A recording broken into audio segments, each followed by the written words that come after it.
வணக்கம் உறவுகளை மற்றும் ஒரு வணக்கம் தன நிகழ்ச்சி மூலமாக சந்திப்பதில் மிகவும் மகிழ்ச்சி. ஒவ்வொரு நாளும் உங்களுடைய இல்லத்திரைகளுக்கு வித்தியாசமான இடங்களை அல்லது தளங்களை தேடிய பயணமாக அமைந்திருக்கக்கூடிய வணக்கம் தனாடு இன்றைய தினம் யாழ்ப்பாணம் மாவட்டத்தில் அமைந்திருக்கக்கூடிய தென்மராட்சி பகுதியிலே இருக்கக்கூடிய குடமியன் பிரதேசத்துக்கு தான் உங்களை அழைத்து வந்திருக்கின்றோம்.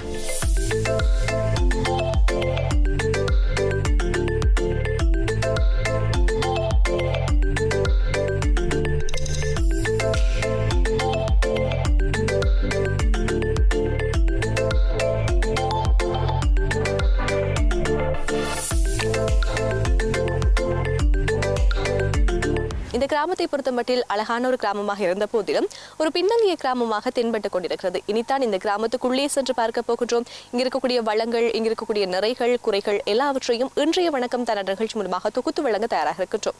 குறிப்பாக பாத்திரிகளாக இருந்தால் இந்த பிரதேசத்துக்கு அண்டிய பிரதேசங்களாக வரணி காணப்பட்டுக் கொண்டிருக்கிறது. அது மட்டுமில்லாத கொடிகாமம் போன்ற பிரதேசங்கள் இந்த பிரதேசத்துக்கு அண்டிய பிரதேசங்களாக காணப்படுகிறது. எனவே இங்க இருக்கக்கூடிய சிறப்பான விடயங்களை நிகழ்ச்சியின் வாயிலாக தர தயாராக இருக்கின்றோம். தொடர்ந்து இணைந்திருங்கள். நீங்களும் நாங்களுமாக பயணிக்கலாம்.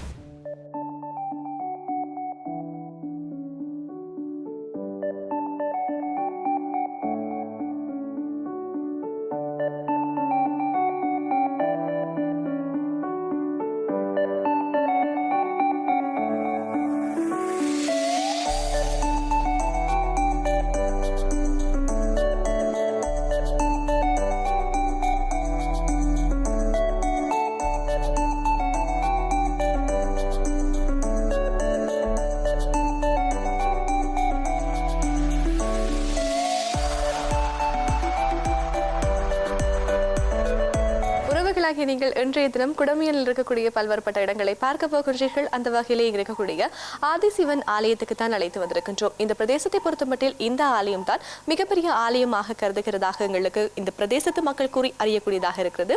இந்த ஆலயத்தை பொறுத்தமட்டில் கிட்டத்தட்ட 100 வருட காலம் பழமை வாய்ந்த ஒரு ஆலயமாக இருக்கிறது. முன்னைய காலங்களிலே சின்ன ஆலயமாக இருந்த இந்த ஆலயம் இப்பொழுது புனர் நிர்மாணம் செய்யப்பட்டிருக்கிறது. புனர் நிர்மாணம் செய்யப்பட்டிருக்கிறது சொல்லும் போதே 93ஆம் ஆண்டு பொம்பர் தாக்குதல் இந்த பிரதேசத்திலே இந்த ஆலயத்திலே இடம்பெற்றதாக கூறி அறியக்கூடியதாக இருக்கிறது. இந்த பிரதேசத்து மக்கள் அதிலே பல உயிர்கள் இழந்திருக்கிறதாகவும் எங்களால் அறியக்கூடியதாக இருக்கிறது. அதன் பிற்பாடுதான் இந்த ஆலயம் புனர் நிர்மாணம் செய்யப்பட்டு இப்பொழுது இந்த அளவுக்கு இருக்கிறதாகவும் இந்த பிரதேசத்து மக்கள் கூறி அறியக்கூடியதாக இருக்கிறது.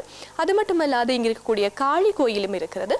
அதே போன்று சட வைரவர் ஆலயம் என்று சொல்லி பிரமிக்கக்கூடிய அளவிலே இந்த ஆலயம் அமைந்திருக்கிறது. சட வைரவர் ஆலயம் என்று சொல்லி பார்த்தீர்களாக இருந்தால் பெரியோர் ஆலமரம் இருக்கிறது. அதனுள்ளே ஒரு ஆலயம் இருக்கிறது. எனவே அந்த ஆலயத்தையும் நிகழ்ச்சியின் வாயிலாக தர இருக்கின்றோம்.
கோயில் வந்து ஒரு பழமை வாய்ந்த கோயில். இது 90ஆம் ஆண்டுகளில் கட்டப்பட்டு கொண்டிருக்க 1993ஆம் ஆண்டு கிவிர் தாக்குதலுக்கு உட்பட்டது. முற்றாக அழிக்கப்பட்டு இந்த கோயிலுக்கு ஒரு புதுமை இருக்குது. என்னொன்று சொன்னால், இந்த கோயில் கிவிர் தாக்குதலுக்கு உட்பட ஒரு மணத்தியாலத்துக்கு முதல்ல இங்கே கோயிலில் வந்து கந்த சட்டி விரதம் பக்தர்கள் எல்லாம் நின்றனர். அந்த ஒரு மணத்தியாலத்துக்களே நாகம் வந்து படம் எடுத்தது. அந்த படம் எடுத்ததை பார்த்துட்டு தான் இங்கே நின்ற பக்தர்கள் எல்லாம் கோயிலை விட்டு வெளியே சென்று விட்டார்கள். ஒரு மணத்தியாலத்துக்கு கிபிர் வந்து தாக்குதல் நடத்தி இந்த கோயில் இந்த அட்ரஸே தெரியாமல் போட்டுது. தாக்குதல் முடிந்தவன வந்து பார்த்தா இங்கே இது ஒரு கல் கூட நாங்கள் பொறுக்கி எடுக்கலாமல் அந்த பாம்பு வந்து சிதறுண்ட நிலையில் பார்க்க வந்த அனைவரும் அந்த பாம்பு எடுத்து குவிச்சு அப்படி ஒரு சரியான நம்பிக்கை எங்களுக்கு இந்த கோயிலில் வந்தது. அதுக்கு பிறகு இந்த மக்கள் வந்து ஒரு குறிப்பிட்ட காலப்பகுதிக்கு இந்த கோயிலை புனரமைக்க வேணும்னு சொல்லி ஊர் மக்களும் சேர்ந்து எங்களோட ஊரில் இருக்கிற சொந்தங்கள் வந்து வெளிநாடுகளில் இருக்கணும் அவைகளும் வந்து நாங்கள் இந்த கோயிலை கட்ட வேணும் என்று சொல்லி அவைக்கு நம்பிக்கை எல்லாருக்குமே இந்த கோயிலில் சரியான நம்பிக்கை. அந்த நம்பிக்கை தான் ஒன்று சேர்ந்து இந்த அளவு ஒரு ஆலயமாக வந்து சரியான ஒரு நம்பிக்கை. திருவிழா காலத்தில் இல்லாமல் வெளிநாட்டுக்காரர் எல்லாம் வந்து சேர்ந்து நின்று தான் இந்த திருவிழா செய்து போர்வியல். இப்போவும் இந்த கோயிலுக்கு தேவைகள் இருக்குது. நாங்கள் கேட்டுக்கொள்வது என்னவென்றால் எங்களோட சொந்தங்கள் இன்னும் நம்ம வெளிநாட்டில் இந்த கோயிலை பற்றி கோயிலுக்கு உதவி செய்யாமலும் சில சொந்தங்கள் இருக்கணும். அவைகள் எல்லாம் எங்களுக்கு இந்த கோயிலுக்கு உதவி செய்ய வேணும். தேவைகள் இருக்குது, அந்த தேவைகள் எல்லாம் பூர்த்தியாக வேண்டும். இது என்னுடைய ஆசை மட்டுமல்ல, எங்களோட ஊரில் இருக்கிற எல்லோருடைய ஆசைகளும். எங்களுடைய கோயில் முற்றாக திருத்தப்பட்டு தேவைகள் எல்லாம் நிறைவேற்றப்பட வேண்டும். அப்படி ஒரு ஆசை எங்களுக்கு இருக்குது. இப்போ இந்த கோயிலில் வந்து இவ்வளவும் கட்டப்பட்டு 2 கால பூசை நடக்குது. பெரிய பெரிய ஆலயங்களை நடப்பது போல் தேர் திருவிழா எல்லாமே நல்ல மாதிரி நடக்குது. பார்க்குறதுக்கு சந்தோஷம்.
உறவுகளாகி நீங்கள் அன்றைய தினம் குடமியனில் இருக்கக்கூடிய பல்வேறுபட்ட இடங்களை பார்த்த வண்ணம் இருக்கிறீர்கள். அந்த வகையிலே இங்கே இருக்கக்கூடிய பாடசாலைக்கு தான் உங்களை அழைத்து வந்திருக்கின்றோம். யாழ் குடமியன் அரசினர் தமிழ் கலவன் பாடசாலைக்கு தான் இப்பொழுது அழைத்து வந்திருக்கின்றோம். இந்த பாடசாலையை பொறுத்தப்பட்டில் 1959ஆம் ஆண்டு ஆரம்பிக்கப்பட்ட இந்த பாடசாலை 2019ஆம் ஆண்டு இப்பொழுது வரை இயங்கிக் கொண்டிருப்பதை எங்களால் அறியக்கூடியதாக இருக்கிறது, காணக்கூடியதாக இருக்கிறது. அது மட்டுமல்லாது இந்த பாடசாலையை பொறுத்தமட்டில் கிட்டத்தட்ட 56 மாணவர்களும் 5 ஆசிரியர்களும் கற்றல் கற்பித்தல் செயற்பாடுகளிலே ஈடுபட்டுக் கொண்டிருக்கிறார்கள்.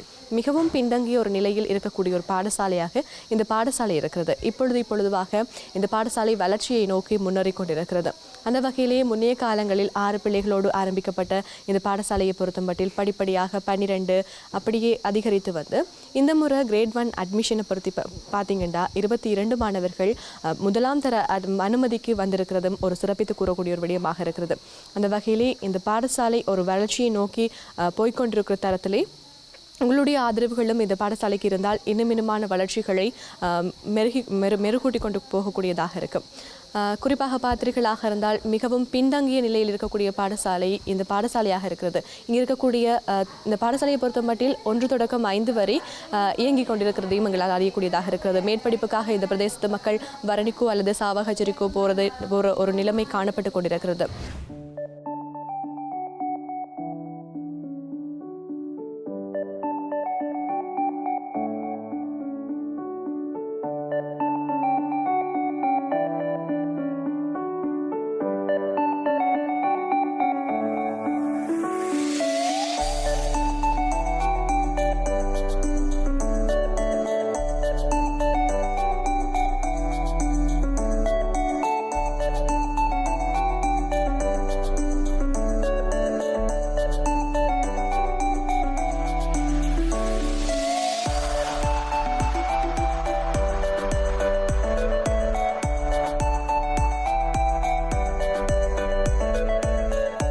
இந்த பாடசாலையை பொறுத்தமட்டில் சின்ன பிள்ளைகள் இந்த பாடசாலையில் படிக்கிறார்கள். 1 தொடக்கம் 5ஆம் வகுப்பு வரை என்று சொன்னால் சிறுவர்களாகியவர்கள் இந்த பாடசாலையிலே கற்றல் கற்பித்தல் செயற்பாடுகளில் ஈடுபட்டுக் கொண்டிருக்கிறார்கள்.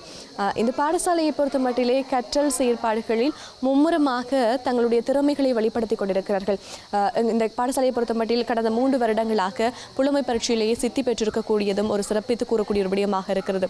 மிகவும் பின்தங்கிய கிராமம் என்று பாராது அவர்களுடைய கற்றல் திறமைகளை இப்படியான செயற்பாடுகள் நிகழ்வுகள் மூலம் வெளிப்படுத்தி இந்த பிரதேசத்துக்கு மட்டுமல்லாது யாழ்ப்பாணம் மாவட்டத்துக்கு பெருமை தேடி கொடுத்திருக்கிறார்கள்.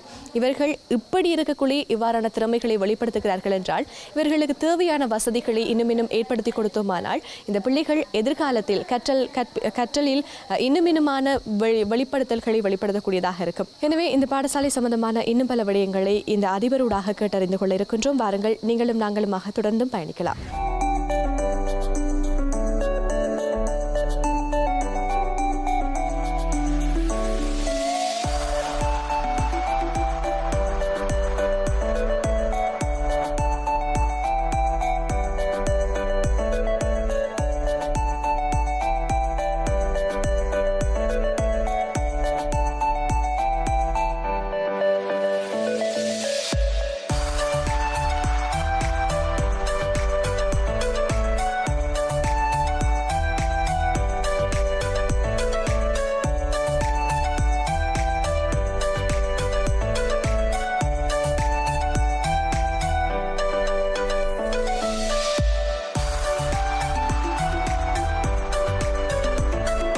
வரணி பிரதேசத்தில் அமைந்துள்ள வளர்ந்து வருகின்ற ஒரு ஆரம்ப பாடசாலையாக இந்த குடமியன் ஆனாதானக்கான பாடசாலை விளங்குகின்றது.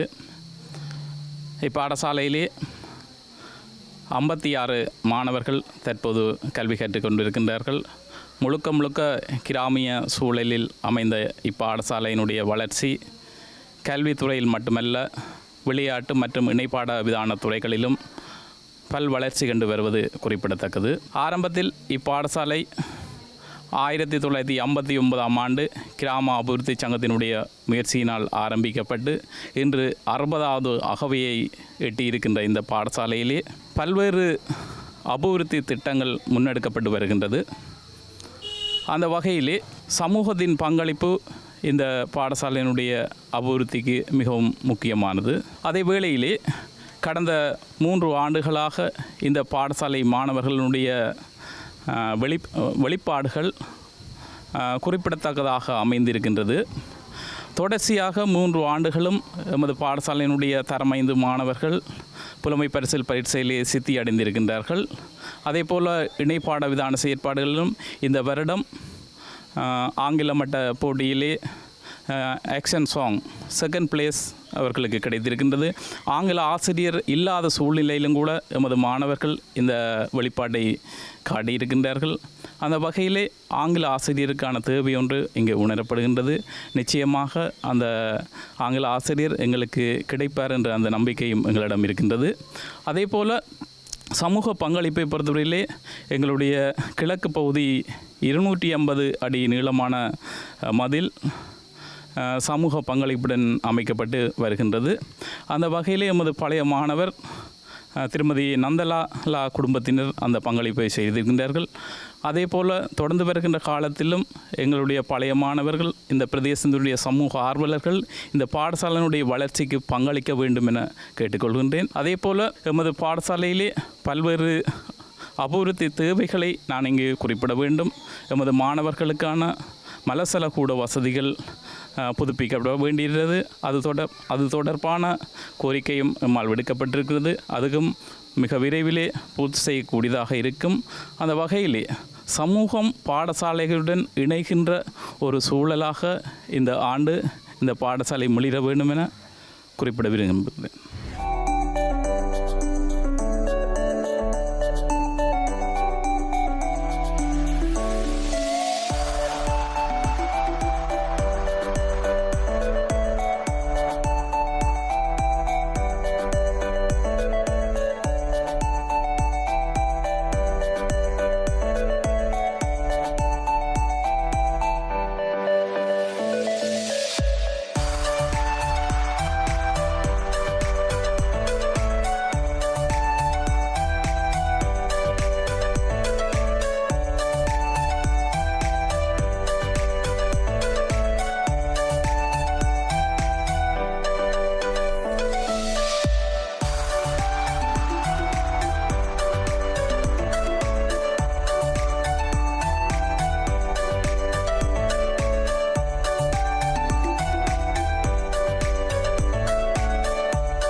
நாயகி, நீங்கள் குடுமியான் பிரதேசத்தில் இருக்கக்கூடிய பல்வேறுபட்ட இடங்களையும் விடயங்களையும் பார்த்த வண்ணம் இருக்கிறீர்கள்.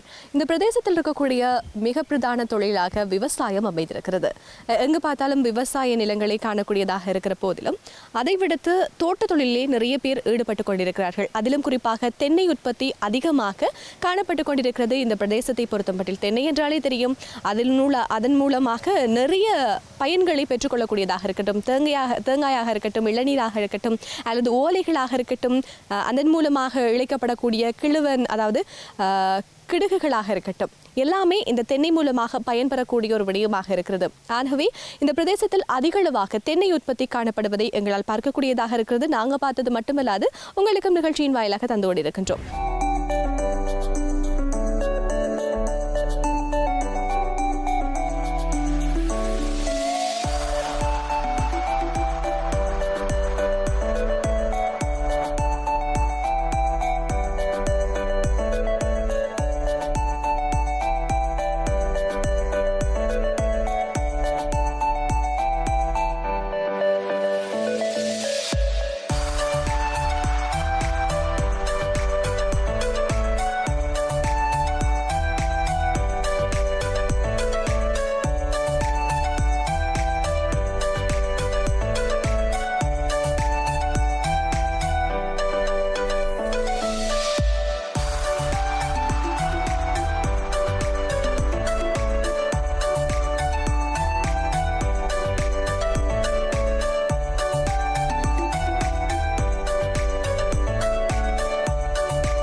வணக்கம்.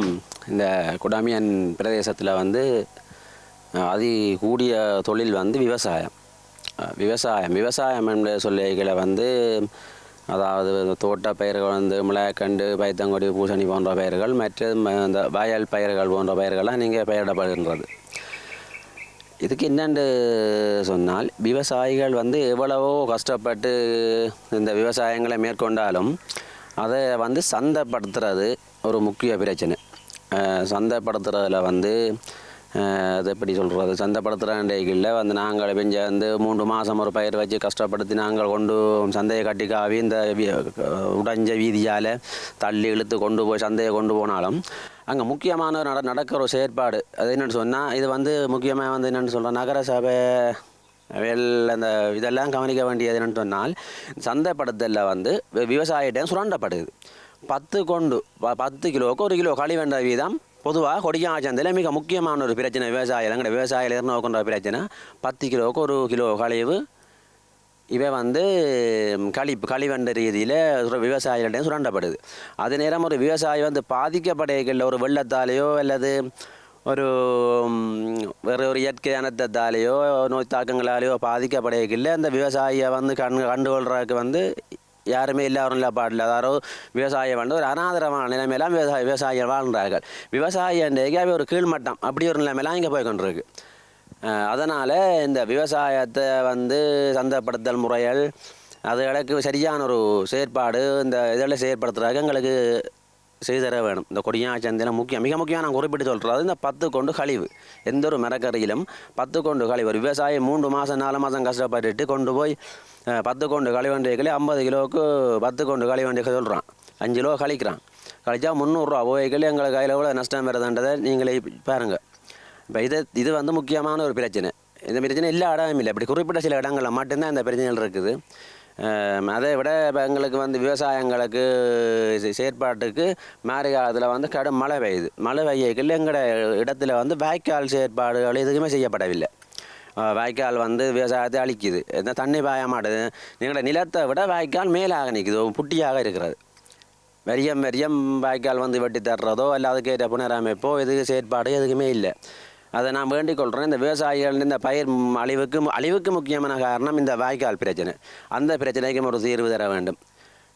3ஆவதாக எங்கள் விவசாயிகளுக்கு வந்து ஒரு சரியான முறையில் கமநல சேவைகள் அது இவைன்னு சொல்லி அதனால் வந்து சரியான முறையான ஒரு பங்களிப்போ அல்லது எங்களுக்கு நேரடி பார்வைகளோ இல்லை. நாங்களே போய் அறிவித்தால் வந்து சும்மா கடமைக்கு வருவினோம் பார்ப்பினோம், அதுக்கு ஒரு நல்ல ஒரு தீர்வு எதுக்குமே சரியினம் இல்லை. அப்போ அதால் தான் அதுவும் எங்களுக்கு வந்து இப்போ ஒரு தரமான ஒரு விதைகளை தந்து உதவி அப்படியான செயற்பாடுகள் எல்லாத்தையும் இவை செய்யணுமென்று தான் நாங்கள் வேண்டுறோம். இதை மிஞ்சி விவசாயிகள் அனைவருக்கும் ஒரு சிறந்த ஒரு வருமானத்தை தர்றதுக்கான நடவடிக்கையை மேற்கொள்ளுமாறு உங்களை அன்பாக கேட்டுக்கொள்கிறோம்.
தற்போது எமது ஊர் வந்து ஒரு வறுமைப்பட்ட ஒரு பிரதேசமாக காணப்படுகிறது.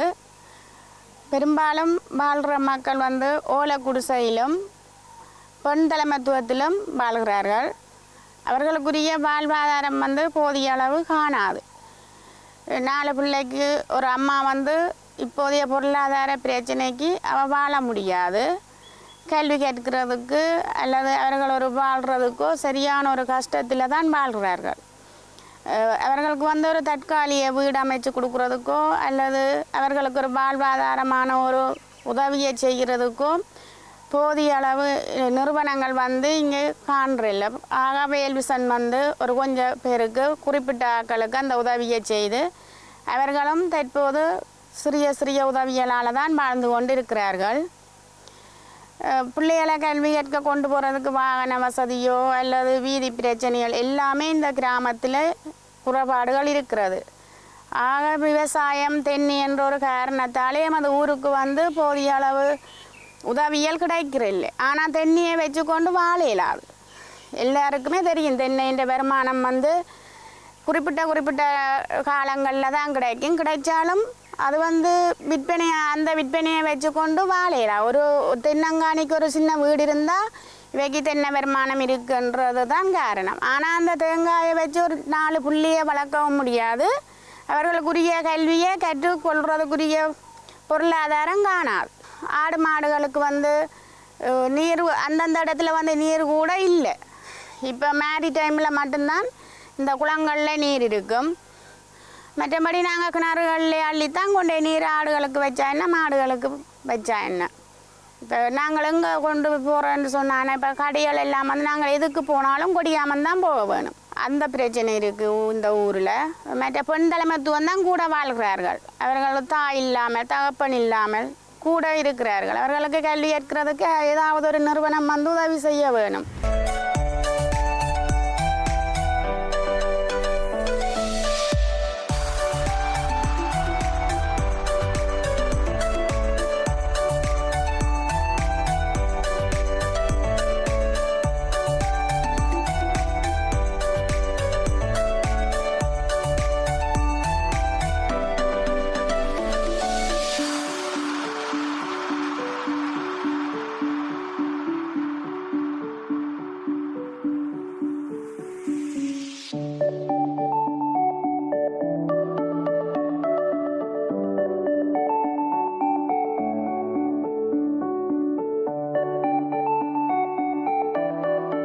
வேலிகள் மட்டுமல்லாது இங்க இருக்கக்கூடிய வீதிகளை பார்த்தீர்களாக இருந்தால் மிக மிக மோசமான நிலையில் காணப்பட்டு கொண்டிருக்கிறது.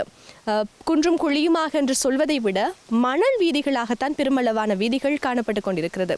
ஆங்காங்கே வீதிகள் சிறு இடங்களில் போடப்பட்டிருந்தாலும் பெருமளமாக மக்கள் அன்றாடம் பாவனைகளுக்கு எடுத்துக்கொள்ளக்கூடிய வீதிகள் பெருமளவான பாதிப்புகளுக்கு உள்ளாகப்பட்டிருக்கிறது. வெயில் காலங்கள் என்று சொல்லும் போதே அது மணல் நிறைந்ததாக வாகனங்கள் புதையக்கூடிய வண்ணம் இருக்கிறது. மழை காலங்களில் என்று சொல்லி பார்த்தீங்கன்னா வெள்ளம் அந்த வீதியிலே முற்றாக வடிந்தோடக்கூடியதாக இருக்கிறது. அது மட்டுமல்லாது எங்களுடைய படப்பிடிப்புக்கு வந்த வாகனம் கூட அந்த இடத்தில் புதைந்து எழும்பியதையும் நீங்கள் பார்க்கக்கூடிய வண்ணம் உங்களுக்கு எடுத்து காட்டியிருந்தோம்.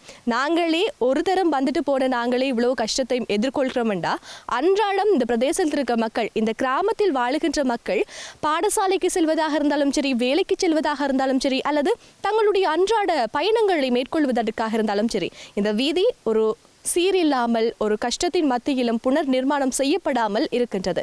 எனவே இதனை நிகழ்ச்சியை பார்த்து கொண்டிருக்கக்கூடிய வர்களாக இருக்கட்டும் அல்லது உரிய அதிகாரிகளாக இருக்கட்டும் இந்த வீதிகளை கவனத்திற்கொள்ளுமாறு தாழ்மையோடு கேட்டுக்கொள்கின்றோம். இந்த பிரதேசத்து மக்கள் எதிர்நோக்கக்கூடிய மிக பிரதானமான பிரச்சனை வீதி போக்குவரத்து.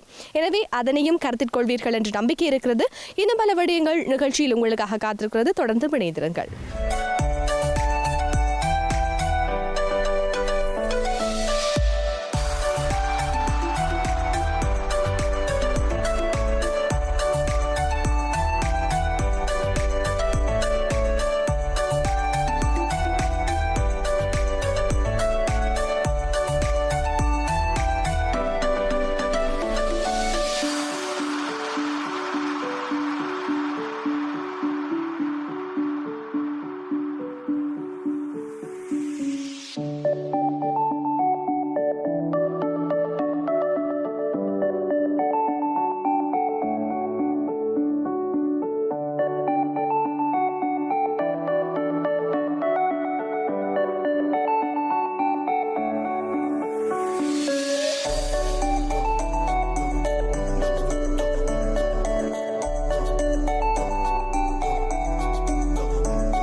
வணக்கம். நான் பரணி குடாமியன்ல இருந்து பேசுகிறேன். என்னென்னு சொன்னால் எங்களோட இந்த கிராமம் மிகவும் ஒரு பின்தங்கிய நிலைமையெல்லாம் இங்கே காணப்படுது. என்னென்னு சொன்னால் முக்கியமான பிரச்சனை எங்களுக்கு வீதி பிரச்சனை. இதை நாங்கள் பல அரசியல் கட்சிகளிட்டையும் அனைவர்கிட்டையும் சொல்லியும் எங்களுக்கு எந்த ஒரு நடவடிக்கையும் எடுக்கலை, யாருமே எடுக்கலை. இப்போ பொதுவாக எங்களோட கிராமத்துக்கு பாடசாலை குடாமியான் பாடசாலைக்கு இந்த வீதி தான் முக்கியமாக பயன்படுத்தப்படுகிறது. பயன்படுத்தப்படுற இந்த வீதியில் ஒரு ப்ளஸர், இந்த ப்ளஸர் பைக் போகுமா இருந்துன்னு சொன்னால் அந்த பைக்கின் அரைவாசி வீல், அதாவது அந்த சில்லு அரைவாசி கீழே அந்த கிடாங்கில் இறங்குது. இதே நாளில் 3 நாளைக்கு முதல் நடந்த சம்பவம். இந்த வீதியில் ஒரு தாயும் பிள்ளையும் ஸ்கூலுக்கு தான் பிள்ளையை தாய் ஏற்றிட்டு வந்தது. அதே நேரம் அந்த கிடங்கில் விழுந்து அந்த பிள்ளையும் தாயும் கீழே விழுந்து நான் இந்த கையெல்லாம் தூக்கி விட்டுருக்கிறேன். அப்படி நாங்கள் பல பேர்கிட்ட கேட்டு இந்த ஓட்டு கேட்க மட்டும் எல்லாரும் வெறியினமே தவிர அதுக்கப்புறம் இந்த கிராமத்துக்கு யாரும் வர்றதும் இல்லை, போகிறதும் இல்லை, யாரும் கண்டுகொள்றதும் இல்லை. சாதாரணமாக இந்த டிராக்டர் கொண்டு போகிறதே மிக கடினமாக இருக்குது. இந்த டிராக்டர் கொண்டு போகிறதே கடினமான ஒரு வீதி என்று சொன்னால் ஒரு பள்ளிக்கிற பிள்ளைகள் சரி, ஒரு அரசாங்க உத்தியோகத்தர் சரி, இல்லை ஒரு விவசாயி, சாதாரணமாக இந்த கிராமத்தில் விவசாயம் தான் கூட. விவசாயம் கூடின இடத்துல ஒரு விவசாயி எப்படி இந்த விவசாயத்தின் ஒரு விளைபொருளை நாங்கள் சந்தைப்படுத்த முடியும்? இதில் கொண்டு போக முடியாது. இந்த வீதியில் 2 பாலம் மட்டும் போட்டுக்கணும். பாலம் வீதியை விட எத்தனையோ உயரம் மேலே நிற்கிது. ஒரு பைக் ஏறு கட்டத்தில் சேரம் திரும்பி விழ வேண்டிய துர்ப்பாக்கி நிலைமை தான் எங்களுக்கு இருக்குது. இதை பார்க்குற அனைத்து தமிழ் கட்சிகளாக இருந்தாலும் சரி, முக்கியமான கிராம சேவையாளரை கூட நான் பண்ணுறேன். கிராம சேவையாளருக்கு கூட நாங்கள் இதை பற்றி அறிவிச்சிருக்கிறோம். அவரும் எந்த நடவடிக்கையும் எடுக்கலை. இந்த கிராமத்தை முன்னேற்றாக்கு அனைவரும் அதுங்களுக்கு ஒரு உதவி செய்யுமாறு நாங்கள் இந்த ஐபிசி தமிழ் ஊடாக அனைவரையும் கேட்டுக்கொள்கிறோம்.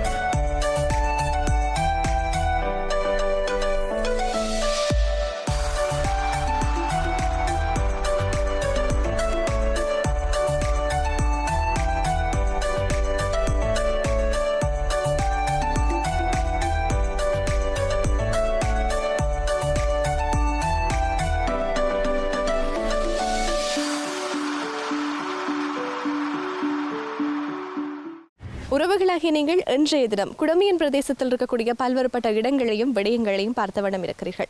அந்த வகையில் இங்கே இருக்கக்கூடிய சிறப்பான விடயங்களாக ஆலயங்கள், அது மட்டுமல்லாத பாடசாலைகள், விவசாயம், உற்பத்தி திறன் அதிகமாக இருக்கக்கூடிய பல்வேறுபட்ட விடயங்களையும் நிகழ்ச்சியின் வாயிலாக பார்த்திருக்கிறீர்கள். அது மட்டுமல்லாது இங்கே இருக்கக்கூடிய பிரச்சனைகளையும் நாங்கள் நிகழ்ச்சியூடாக எடுத்து காட்டியிருக்கின்றோம். குறிப்பாக இங்கே இருக்கக்கூடிய மிக பிரதான பிரச்சனை வீதி போக்குவரத்து சீரான நிலைமையில் இல்லாததால் பெருமளவான பிரச்சனைகளுக்கு முகம் கொடுத்து கொண்டிருக்கிறதாகவும் இந்த பிரதேசத்து மக்கள் கூறி நிகழ்ச்சியின் வாயிலாக அதை உங்களுக்கு வெளிப்படுத்தி இருக்கின்றோம். எனவே இன்றைய நிகழ்ச்சி உங்களுக்கு பயனுள்ளதாக அமைந்திருக்கும் என்ற நம்பிக்கை இருக்கிறது. மீண்டும் மற்றும் ஒரு வணக்கம் தானாட நிகழ்ச்சி மூலமாக உங்களை சந்திக்கும் வரை உங்களிடமிருந்து அன்பு வணக்கம் கூறி விடைபெற்றுக் கொள்ளும் நாங்கள் படப்பிடிப்பில் இணைந்து கொண்ட ரெமி, ஆனந்தன், கபில் ஆகியோரோடு விடைபெற்றுக் கொள்ளும் நான் என்றும் உங்கள் அன்பின் கிருஷிகா. நன்றி, வணக்கம் நேயர்களே.